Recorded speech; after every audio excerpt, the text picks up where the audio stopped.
Ya vamos a comenzar entonces con las charlas. La primera de las mismas la vamos a estar conectando vía Zoom. El tema es calidad de agua y la ineludible cita con la producción agropecuaria. Monitoreo como apoyo para tomar decisiones basadas en la evidencia. La disertante es Lorena Rodríguez Gallego, es licenciada en Ciencias Biológicas de la Universidad de la República, doctora en Biología y magíster en Ciencias Ambientales.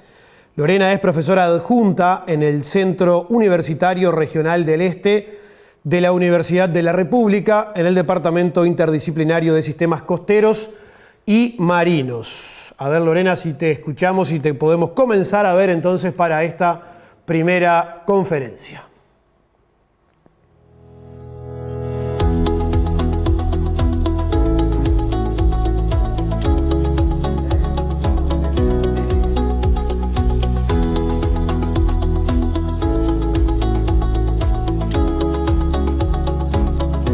Buenos días, muchas gracias por la invitación, que realmente la aprecio mucho. Y bueno, hoy vamos a estar hablando de los temas de calidad del agua y la producción agropecuaria y cómo trabajar aspectos del monitoreo de la calidad del agua más hacia el final de la presentación. Entonces, bueno, en primer lugar los quiero invitar a pensar juntos y a conocer algunas evidencias y algunos marcos conceptuales de por qué algunos problemas se han convertido en un problema, ¿no? De tratar de entender esta problemática del agua en conjunto y con una mirada más integral y no desde las distintas partes que cada uno desde su sitio de confort, desde su lugar de experiencia y de trabajo puede dominar y puede conocer muy bien, ¿no? Porque el punto es poder entender la complejidad del problema al cual estamos enfrentando y de manera colectiva también. Entonces, bueno, para ir introduciéndonos en esto, entender que el ser humano, y para darle escala planetaria, porque no es algo que le pasa solo a Uruguay, entender que el ser humano hoy está dominando la producción primaria de todo el planeta y que hoy hay más animales domésticos, como aves y mamíferos, que animales salvajes, ¿no? Para dimensionar la escala de las afectaciones a los ecosistemas que estamos generando a nivel planetario. Entonces, en ese sentido tenemos que entender que los sistemas productivos también están insertos en ecosistemas y que cuando manejamos ecosistemas tenemos que entender cómo funcionan, no solamente para conocerlos, sino para evitar impactos no deseados, tanto a nivel de los ecosistemas y del ambiente, sino como también a nivel de la sociedad que los utiliza. Entonces, los invito a repasar algunos conceptos que todos conocemos, pero que muchas veces no los miramos de manera conjunta o de manera integral. Entonces, en primer lugar, cuando estamos hablando de ecosistemas acuáticos y de agua y de recursos acuáticos, obviamente el ciclo hidrológico es un aspecto clave porque es el motor que moviliza toda la dinámica del agua, ¿no? Entonces, el agua y los elementos minerales y orgánicos que transporta y que llegan y que alcanzan a los cursos de agua, están motorizados de alguna manera por este ciclo hidrológico. Pero también tenemos que entender que los ecosistemas acuáticos no están aislados del resto de los ecosistemas y que son parte de esa cuenca y que están insertos entre usos productivos diferentes que hacen distintas afectaciones al ciclo hidrológico y a cómo llega el agua a esos ecosistemas acuáticos. Entonces, en ese sentido, es importante entender cómo llega el agua a los ecosistemas acuáticos en ese ciclo hidrológico a través de la escorrentía superficial y subsuperficial y cómo va sufriendo distintas modificaciones y se va enriqueciendo de diferentes partículas y de sustancias en la medida que va transitando por distintas coberturas del suelo y usos del suelo. Y así finalmente llega a los ecosistemas acuáticos, ya sea a nivel de superficial, por la escorrentía superficial o a nivel subterráneo. Cuando estamos hablando de la escorrentía superficial, esa agua no llega de manera directa en general, aunque cada vez llega de manera más directa a los ecosistemas acuáticos, sino que en realidad atraviesa una serie de capas de vegetación diferente que van generando un filtro de lo que llega desde la cuenca al agua, ¿no? Sin embargo, estas zonas riparias o las zonas buffer o las zonas de interfase están cada vez siendo más reducidas y más afectadas por la producción agropecuaria también. Entonces, esos filtros naturales que teníamos antes entre los sistemas terrestres, los sistemas productivos y los sistemas acuáticos, hoy se están viendo muy comprometidos o disminuidos y entonces estamos afectando también esos procesos de limpieza y de filtrado del agua que llega desde los ecosistemas terrestres y productivos en particular.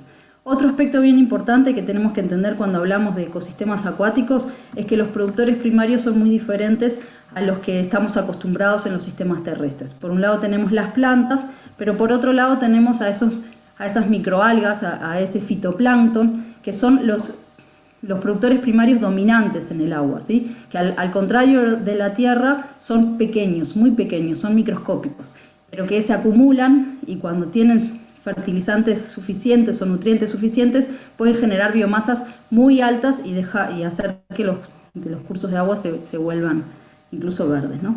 Entonces, bueno, los ecosistemas acuáticos son muy dinámicos y los ecosistemas acuáticos no son solamente un recipiente de agua, ¿no? Son todo un sistema de muchas partes que interactúa de muchas maneras y de manera muy dinámica.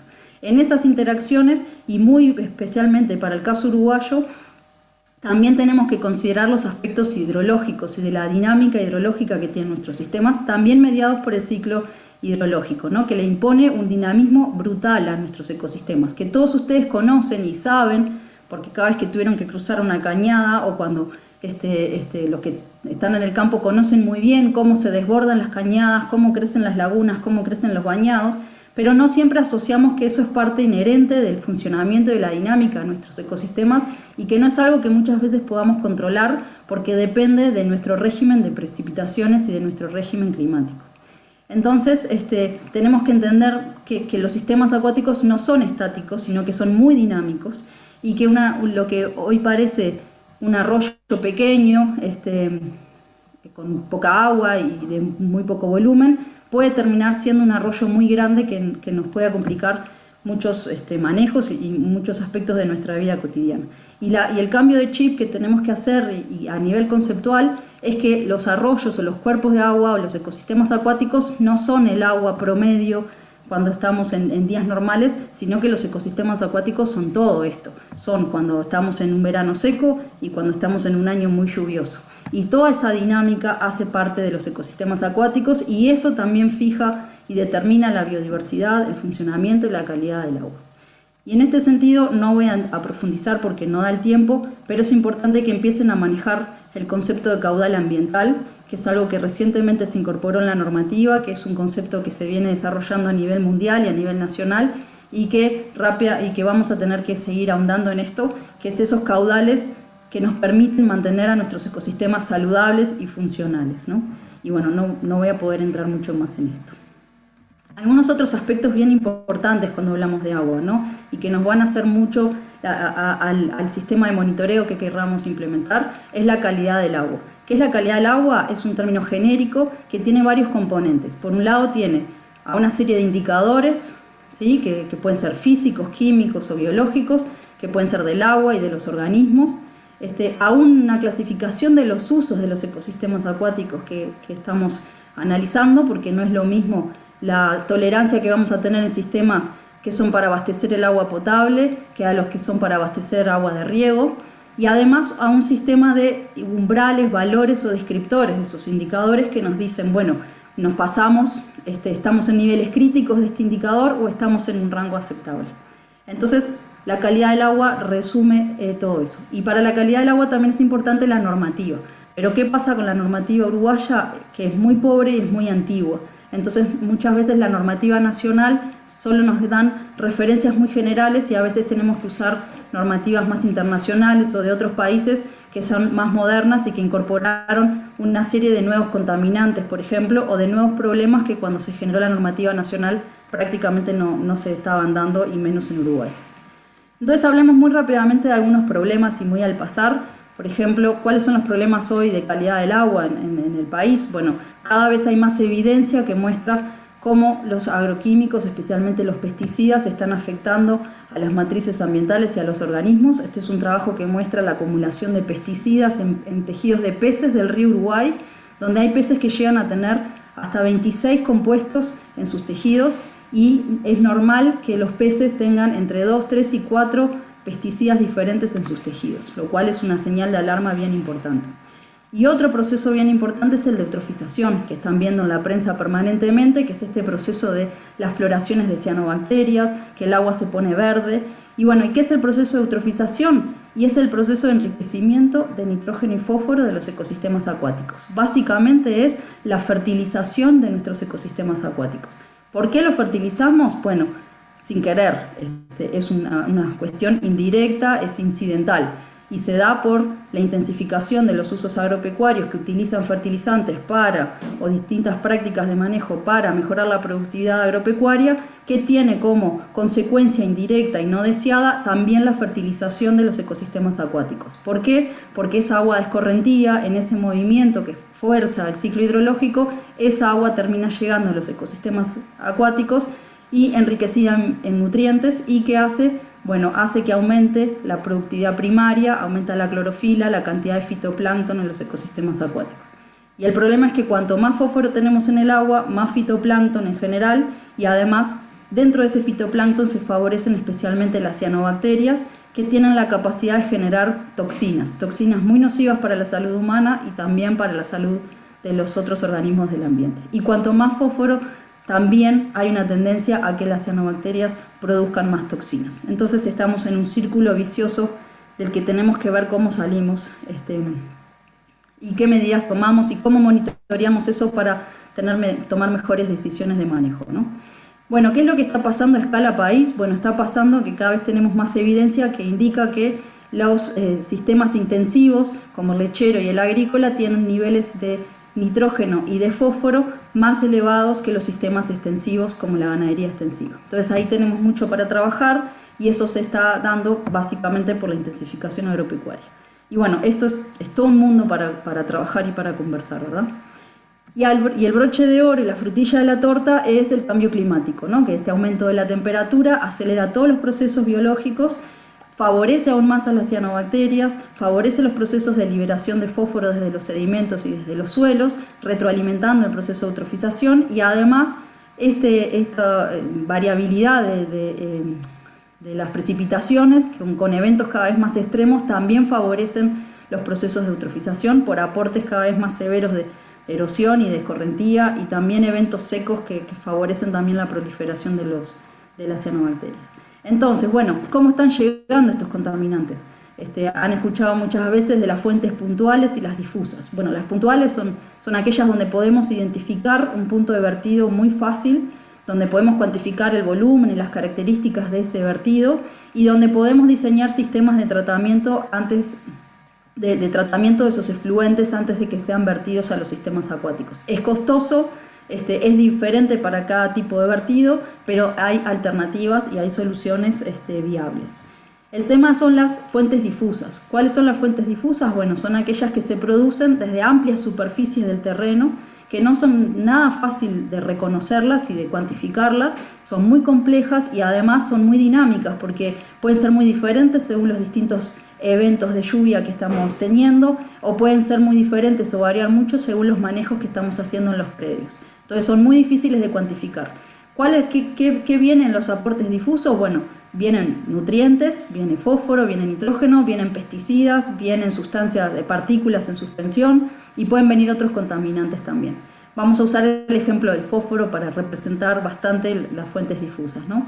Y bueno, y un aspecto bien importante que me importa mucho que ustedes lo consideren, porque va a definir muchas de las cosas que después se establecen en las normativas y que se plantean desde el ámbito técnico, es dónde están las zonas de riesgo de aporte difuso, ¿no? Entonces, por ejemplo, las zonas de mayor riesgo se dan en la confluencia de los suelos que tienen mayor contenido del contaminante o del nutriente que estamos analizando, y mayor riesgo de transporte por agua superficial, por escorrentía, o también por agua subsuperficial. Entonces en este mapa se ve, por ejemplo, un mapa de fósforo en superficie, en los primeros 2 centímetros de superficie del suelo, y se ve un mapa de transporte hídrico, ¿no? En las crecidas, en los eventos de lluvia. Y la confluencia de estos dos lugares muestran la zona de más riesgo de transporte, porque se junta la mayor concentración, contenido en suelo, con la mayor cantidad de transporte en agua de escorrentía.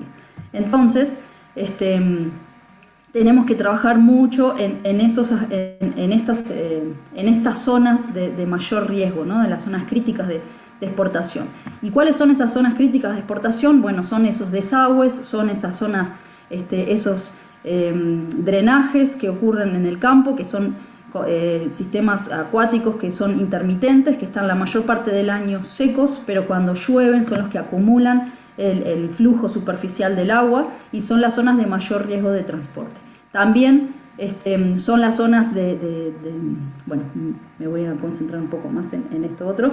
Bueno, y en esta imagen se ve cómo los drenajes no han sido respetados y fueron sembrados y fertilizados, y tampoco se respetaron las distancias que establece la normativa nacional sobre la distancia que hay que dejar de vegetación sin sembrar en los costados de los cursos de agua.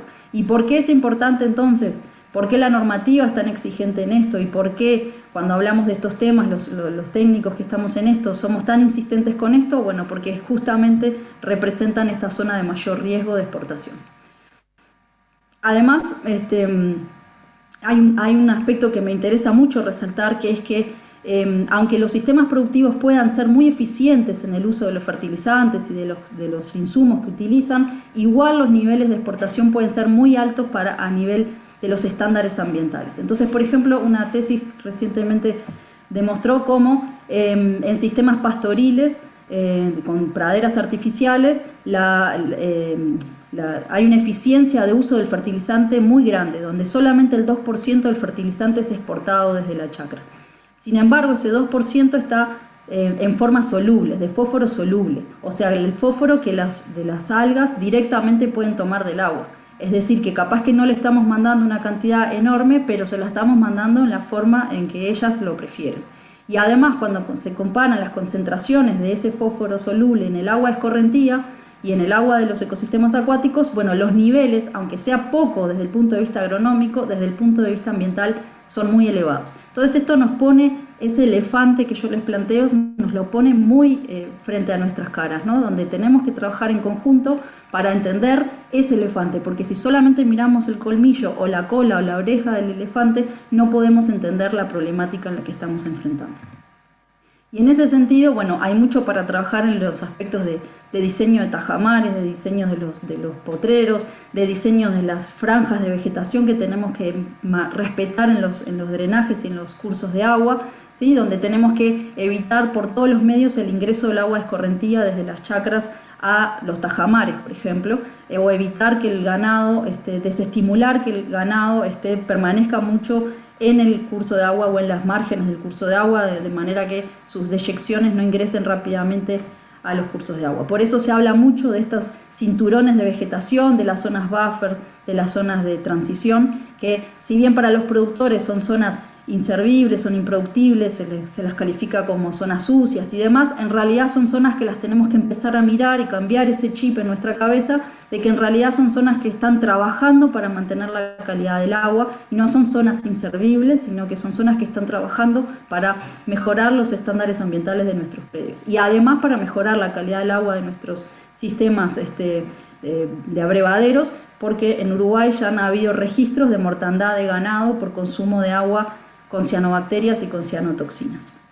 Entonces tenemos que empezar a incorporar progresivamente estos aspectos a nuestro manejo. Bueno, el panorama que les pinto no es el mejor desde el punto de vista ambiental y ustedes lo conocen y lo saben y por eso están organizando todo este evento y están empezando a trabajar todos estos aspectos, ¿no? Entonces, ¿cómo salimos de esto? ¿Cómo salimos de este lío? Bueno, en primer lugar, dejar de tapar el sol con un dedo y empezar a reconocer los indicadores que tenemos, ¿no? Empezar a trabajar sobre las evidencias que tenemos y empezar a utilizar esas evidencias para basar nuestras soluciones.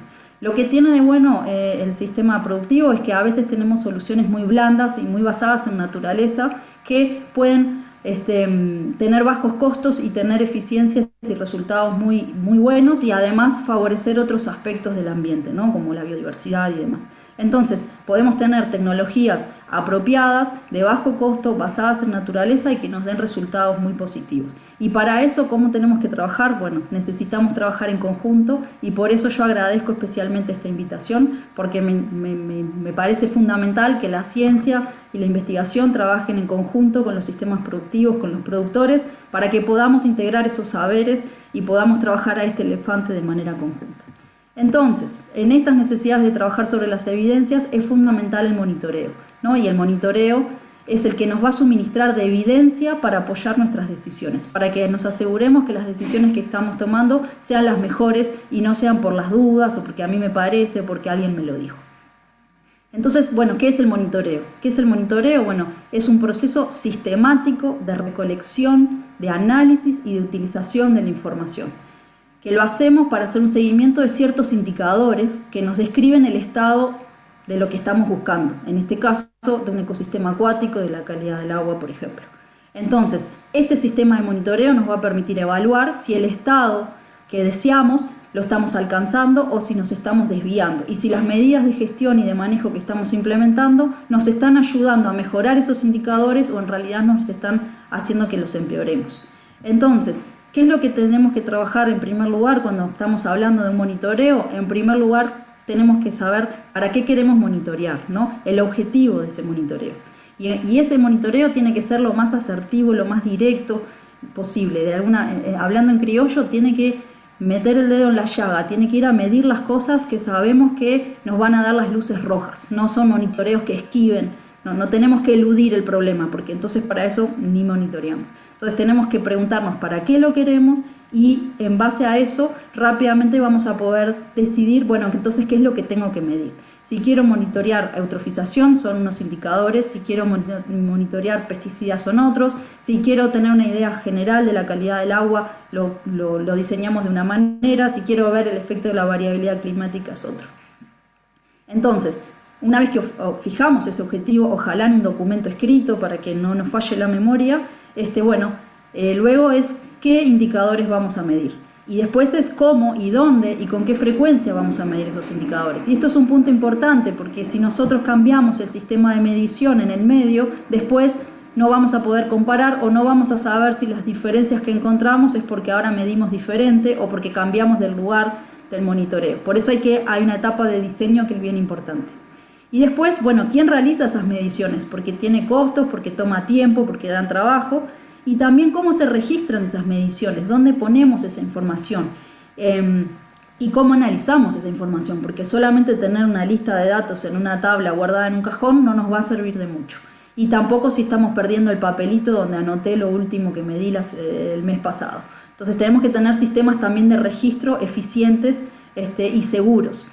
Y por otro lado, el acceso a esa información, ¿no? Porque si no la podemos utilizar para mejorar el manejo y no accedemos a esa información, tampoco tiene demasiado sentido. Entonces, cuando hablamos de monitoreo, no solamente hablamos de ese frasquito de agua que tomamos y que mandamos a un laboratorio, sino que tenemos que sentarnos a conversar de todas esas cosas. Entonces, ¿cómo hacemos esto en el sistema productivo, digamos, en predios agropecuarios? Bueno, tenemos como muchos aspectos a empezar a separar, ¿no? Por un lado, tenemos que abordar los aspectos de la calidad del agua, de los aportes puntuales, los difusos, y también tenemos que ver dónde queremos trabajar esto. Si estamos trabajando a escala de predios o si estamos trabajando a escalas más de cuenca. Y ahí va a ser muy diferente. Tienen que dialogar esas dos escalas, pero en realidad van a ser diferentes los enfoques. Entonces, si estamos pensando en un sistema de monitoreo para que realicen los productores en sus predios, es una cosa, y si estamos hablando a escala de cuencas, bueno, ya estamos hablando de instituciones que tienen que colaborar, coordinar, financiar determinadas actividades. Cuando un aspecto que a mí me parece importante, y por eso de nuevo la idea del elefante y de esta mirada integral, es que cuando uno piensa en monitoreo de calidad del agua está pensando en el agua, pero en realidad muchas veces no podemos entender muy bien lo que nos está pasando en el agua si no entendemos lo que está pasando en los potreros o lo que está pasando afuera del agua. Entonces yo desde el agua te puedo decir, el agua está verde, se está poniendo cada vez más verde, está todo el año verde, cada vez es más verde, pero no te puedo decir por qué ni de dónde vienen las causas de la proliferación de cianobacterias, por ejemplo. Entonces es importante que trabajemos a escala de potreros porque hay cosas que tenemos que monitorear en los potreros y hay otras que tenemos que monitorear en los ecosistemas acuáticos. Y a nivel de monitoreos extraprediales o a escala de cuenca hay un correlato similar, ¿no? A nivel de sistemas fluviales y de paisajes o cuencas. Entonces, entrando en algunos detalles, si pensamos en sistemas de monitoreo prediales para que realice un productor, ¿no? Bueno, tienen que ser sencillos, baratos, con indicadores simples, que ellos puedan entender, porque es muy difícil que un productor o una productora esté monitoreando algo que no sabe ni qué es ni para qué es, ¿sí? Y tiene que poder además mirar esos datos de alguna manera sencilla y poder ver cómo eso va evolucionando en el tiempo. Entonces tenemos que elegir indicadores y formas de medirlos o estimarlos que sean fáciles de utilizar. Entonces yo lo separé en tres grandes paquetes. Por un lado, dentro de las fuentes difusas, bueno, trabajar a escala de potreros, trabajar a escala de ecosistemas acuáticos, y también podemos monitorear fuentes puntuales. Las fuentes puntuales es un poco más simple porque sabemos por dónde sale el agua. ¿Qué hacemos a escala de potreros? Bueno, a escala de potreros un indicador bien interesante es el fósforo en suelo, sobre todo en las primeras capas superficiales de ese suelo, porque es el que está más directamente en contacto con el agua de escorrentía, y con los procesos de siembra directa ha habido un proceso de enriquecimiento y de estratificación en superficie del fósforo, donde el fósforo se acumula en las primeras capas. Entonces entender qué pasa en esos 2 primeros centímetros del suelo es mucho más informativo desde el punto de vista ambiental que entender qué es lo que pasa en profundidades mayores. Y eso además nos permite trabajar con el índice de fósforo, que es un índice que nos permite, por ejemplo, evaluar el riesgo de exportación que estamos teniendo en los ecosistemas acuáticos. Después hay otros componentes muy visuales y muy interesantes de trabajar, que son muy simples y que no por ser simples son menos importantes, que es, por ejemplo, la presencia y el estado de las distintas vegetación o bandas de vegetación que tenemos, por ejemplo, en los desagües o en los drenajes y en los cursos de agua. Entonces entender, por ejemplo, si esas bandas de vegetación, bueno, si son anchas, qué ancho tienen, si son continuas, si tienen zonas de corte donde hay flujos preferenciales que circulan por allí sin pasar por las bandas de vegetación, si tienen una cobertura del 100% o no, qué tipo de vegetación, si es nativa, si es exótica, si son cultivos que estoy implantando justamente para que cumplan esa función. Bueno, eso monitorearlo. También en saber dónde está el ganado, dónde pasa la mayor parte del tiempo, dónde descansa, para saber si tenemos un aporte bastante puntual de las deyecciones del ganado o si en realidad, bueno, el ganado la mayor parte del tiempo está alejado del agua y solamente se acerca a brevar y nada más. Bueno, y a nivel de ecosistemas acuáticos, ¿qué es lo que podemos monitorear desde un predio productivo? Bueno, en primer lugar, tenemos que elegir esos sistemas acuáticos, porque no tiene sentido que un productor que tiene costas al río Uruguay se ponga a monitorear el río Uruguay, porque en ese río no va a estar, las afectaciones en ese río son de toda la cuenca y no de ese productor. Entonces, cuando hablamos de monitoreo a escala de predios, capaz que es más importante concentrarnos en los sistemas acuáticos de la escala de ese productor, digamos, que puedan ser afectados mayoritariamente por el manejo y uso que hace ese productor. Entonces yo pensaría en tajamares, en drenajes y en pequeñas cañadas o humedales que están dentro de los predios de los productores. Y en ese sentido podemos pensar en protocolos visuales, por ejemplo, que están desarrollados para determinar el estado de la salud de los ecosistemas, de los arroyos pequeños, de pequeños arroyos, y que hay adaptaciones, hay un protocolo visual adaptado para Uruguay que ha sido validado ya en algunas partes y que requiere una mínima capacitación y que utiliza una serie de indicadores y de estimadores, pero que los productores lo pueden aplicar sin ningún problema. También se pueden utilizar aplicaciones de celular, por ejemplo, imágenes de celular, que también hay avances a nivel nacional y calibraciones a nivel nacional, donde uno con ciertas aplicaciones toma una imagen de, por ejemplo, un tajamar y la aplicación le dice si hay riesgo alto o bajo de tener cianobacterias, por ejemplo, o clorofilas en niveles o valores de abundancia de fitoplancton en niveles de riesgo. Entonces son cosas sencillas que hay bastante trabajo a nivel nacional también. Un aspecto importante cuando estamos trabajando con los temas en los predios nuestros también es poder medir de alguna manera el nivel del agua para saber si estamos en un evento de crecida o en un evento de estiaje. Entonces tener algunas referencias claras que pueden ser puentes calibrados, medidos o reglas establecidas, donde cuando hacemos las medidas del monitoreo registramos eso para tener una asociación con el nivel del agua. Y bueno, y obviamente siempre podemos tomar muestras de agua que se congelan o se procesan mínimamente y se envían a un laboratorio para determinar determinados compuestos.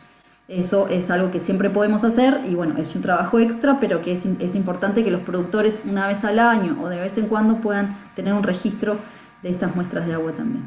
Esto solamente como un ejemplo de a escala predial, algunas cosas que se pueden hacer muy fácil o que se pueden hacer de manera muy complicada, pero se pueden llevar a formas artesanales y que los productores puedan manejar dentro de toda la información que manejan para sus predios, donde por ejemplo a través de muestreos de suelo en superficie uno puede establecer zonas de mayor riesgo de exportación, en este caso de fósforo, pero que muchas veces los procesos que hacen que se exporte fósforo son similares a los que hacen que se exporten pesticidas u otros compuestos. Este es un trabajo que realizó Mercedes Gelós del grupo de Perdomo y que me parecía que era bien visual para presentárselos. Y bueno, también podemos trabajar a escala extrapredial, a escala de cuencas, ¿no? Entonces acá tenemos otros monitoreos que ya son más complejos, donde podemos tener sistemas de medición continua de caudales o de nutrientes. Tenemos que tener un diseño a escala de cuenca, tenemos que ver bien qué es lo que queremos monitorear y descartar el efecto de los aportes puntuales, por ejemplo, de zonas industriales o urbanas. Bueno, en general necesitamos separar lo que es las nacientes de los tramos medios y bajos. Y bueno, capaz que no me detengo mucho en esto porque es más extrapredial, digamos, pero que es un aspecto que se puede trabajar en conjunto, las asociaciones de productores, junto con distintas instituciones, la Universidad de la República, con INIA, el Ministerio de Ambiente, y generar sistemas de monitoreo mucho más integrales. Nosotros tenemos un programa de monitoreo, por ejemplo, en las lagunas costeras de Uruguay, que trabajamos en conjunto, el CURE, el Ministerio de Ambiente, la Dirección de Recursos Acuáticos, la Intendencia de Rocha, y entre todos, y la OCE, y entre todos colectamos muestras, repartimos algunas muestras entre los laboratorios, porque no todos los laboratorios tienen la capacidad de hacer todos los análisis de todos los indicadores. Entonces, bueno, ahí tenemos mucha experiencia que también podemos colaborar con eso. Y bueno, y para cerrar, y después de mirar un poco de manera rápida pero integral muchos aspectos de este problema que tenemos, de la calidad del agua y de los recursos acuáticos en general y cómo están siendo afectados por las actividades productivas, bueno, la noticia también es que en realidad tenemos que seguir produciendo alimentos como venimos haciendo hace miles de años y como seguiremos haciendo en los próximos siglos y ojalá miles de años también, pero que necesitamos por lo menos mantener la producción agropecuaria actual o tal vez aumentarla, pero también es ineludible que tenemos que mantener y mejorar el bienestar humano. Entonces tenemos que sopesar esas dos cosas en la balanza y tenemos que ser capaces de tener sistemas que ganar, donde se aporte a la producción agropecuaria, pero que también no se comprometa el bienestar humano y del bienestar humano depende de la salud de nuestros ecosistemas. Entonces tenemos que empezar a pensar algunas ideas, como son los paisajes multifuncionales, que son sistemas productivos que simultáneamente satisfacen las necesidades de crecimiento económico, pero que mantienen los valores culturales y estéticos y que retienen la biodiversidad y las funciones de los ecosistemas que sustentan la producción agropecuaria y también las funciones ecosistémicas que de alguna manera también dan soporte a la vida en el planeta, ¿no? Entonces hoy en día y capaz que más que nunca los productores agropecuarios y productoras agropecuarias tienen esa doble responsabilidad, esa que llevan consigo desde hace miles de años, que es la de producir alimentos, pero también ahora tienen la otra responsabilidad de ser custodios de los ecosistemas y de los procesos que dan soporte a la vida en el planeta. Entonces tenemos que trabajar juntos entre instituciones, entre actores, entre el sector académico, el sector productivo, los productores, los investigadores, para poder trabajar en estas líneas. Bueno, muchísimas gracias nuevamente por la invitación y queda un poco larga capaz y rápido, pero creo que da un pantallazo integral de muchos conceptos y de muchas ideas.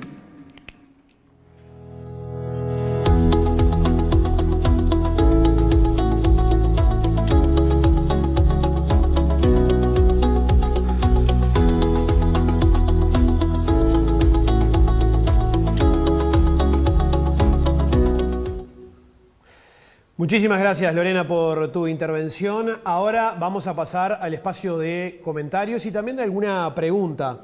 Vamos a recibir en este espacio de comentarios a Gualberto Trelles y también a Rocío Bertoletti, a cual seguramente ya los están observando. Vamos a presentar a Gualberto Trelles, es director técnico y socio fundador del Laboratorio de Química Ambiental Ecotech, ingeniero químico egresado de la Facultad de Ingeniería, Universidad de la República. magíster en Química en Suelos, contaminados, egresado de la Facultad de Química de la Universidad de la República y diplomado en Economía del Bien Común de la Universidad de Valencia. Recibimos entonces a Gualberto a partir de este momento. Buenos días, Gualberto, ¿cómo estás?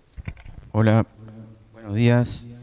Muchas gracias por invitarme y estoy muy contento de estar acá. No los conocía, es una experiencia increíble la de CREA, así que felicitaciones y bueno, y agradecimiento nuevamente. Muy buena la presentación que escuchamos recién. Quiero aportar, en base un poco a cuál es el objetivo de este encuentro, algunas preguntas y algunas reflexiones que pueden ser útiles y disparadoras de otras preguntas. La primera reflexión es que me parece muy importante aclarar qué es lo que vamos a monitorear específicamente.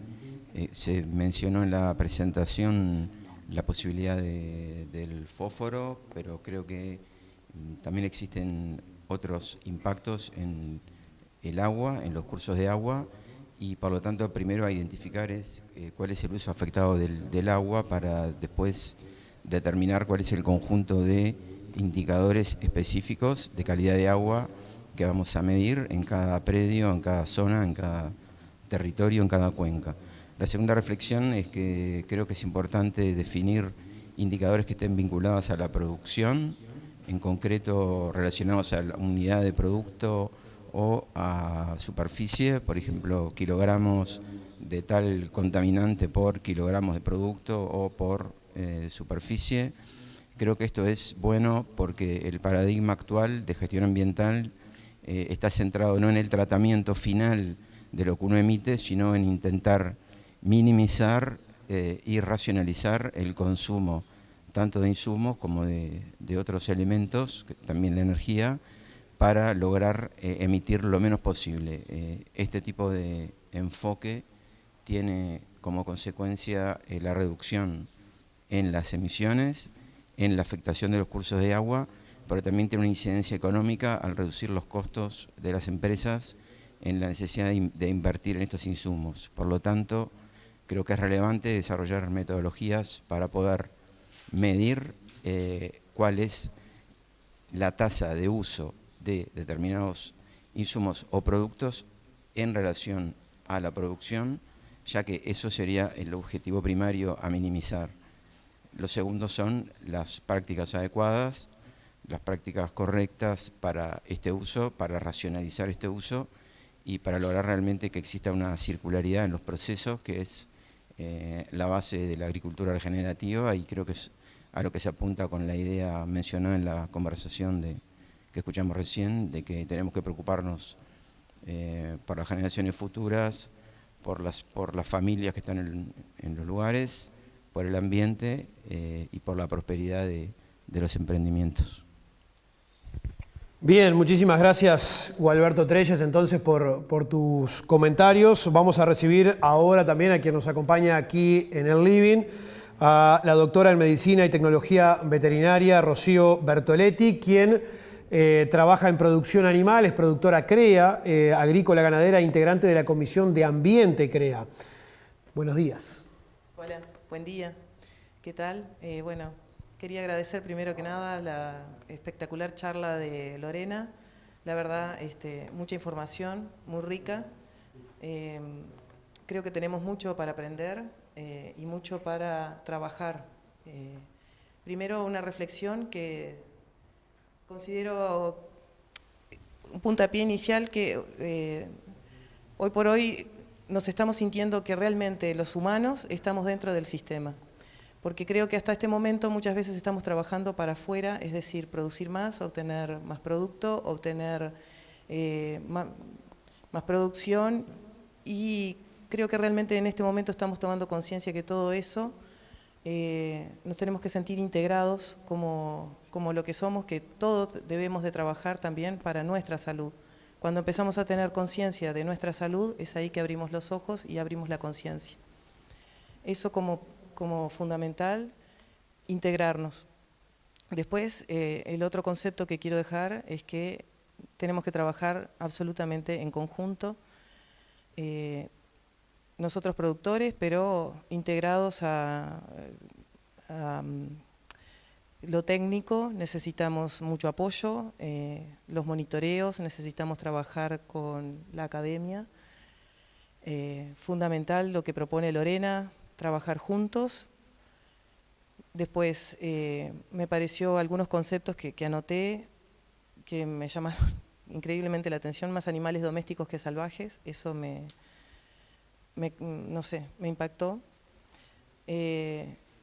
Lo complicado que son las correntillas superficiales, que siempre lo tengo como muy presente, pero que cuando vas a esto que nos preocupa, medir para cambiar, te impacta la vista y decir, para lo que yo pensé que lo estaba trabajando, resulta que no era tan así. Entonces, a través de los monitoreos creo que nos vamos a hacer más conscientes para ver en qué puntos tenemos que tener los cuidados. Esos cuidados son cuidar cada punto de nuestro sistema, cada punto de que aquellas cosas que nos hemos olvidado que son fundamentales. Los humedales, el acceso de los animales a las fuentes de agua, los cursos de agua que terminan todos en los ríos y arroyos y eso nos afecta a todos. Y por otro lado, en esto que decíamos de trabajar en conjunto,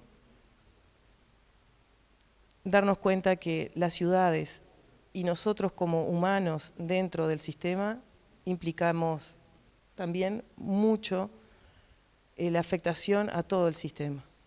O sea, me preocupa también los efluentes de las ciudades, también los efluentes de nosotros los humanos, también los efluentes de los animales, también los fertilizantes, también los agroquímicos, y para eso medir, para bajar los impactos y cada vez más conscientes. Muchas gracias.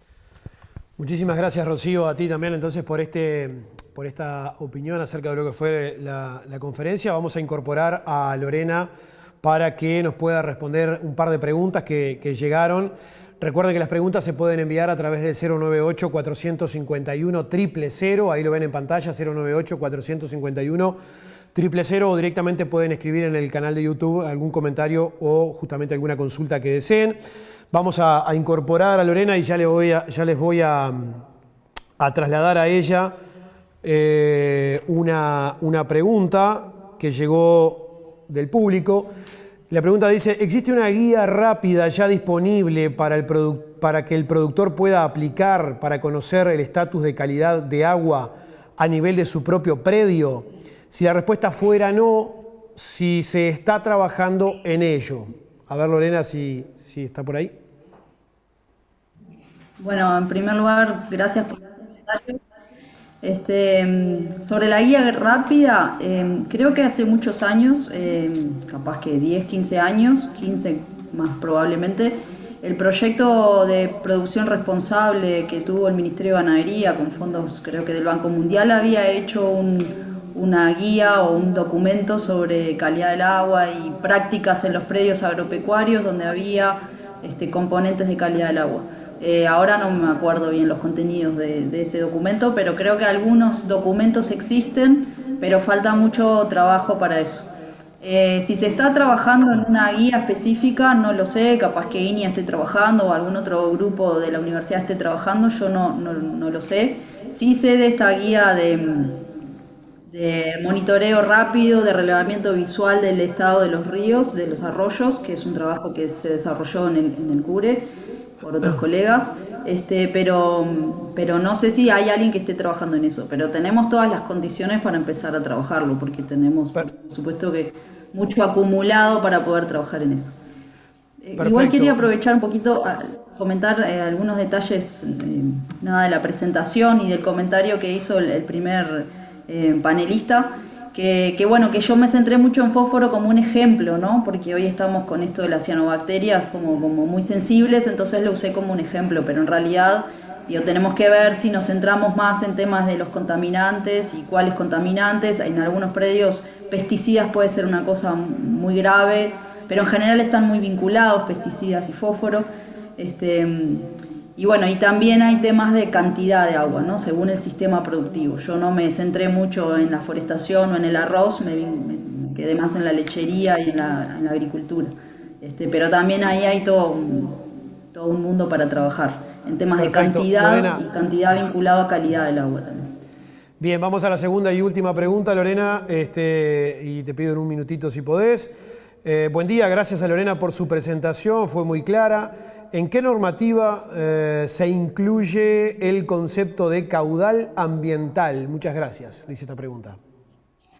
Bueno, el concepto de caudal ambiental lo estableció el Plan Nacional de Aguas, que fue aprobado hace unos pocos años, ahora 4 años capaz o 3.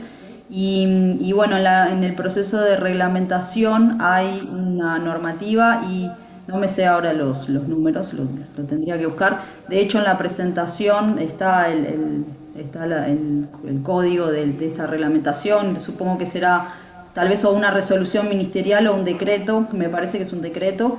Y además entiendo que el Ministerio de Ganadería, por otro lado, tiene otra normativa vinculada al tema de caudal ambiental. Yo a la que hice referencia es a la que tiene el Ministerio de Ambiente. Es exactamente lo que yo puse en la diapositiva. Pero exactamente, si quieren, se lo pongo por chat. Ahora en un ratito lo busco y le digo con exactitud.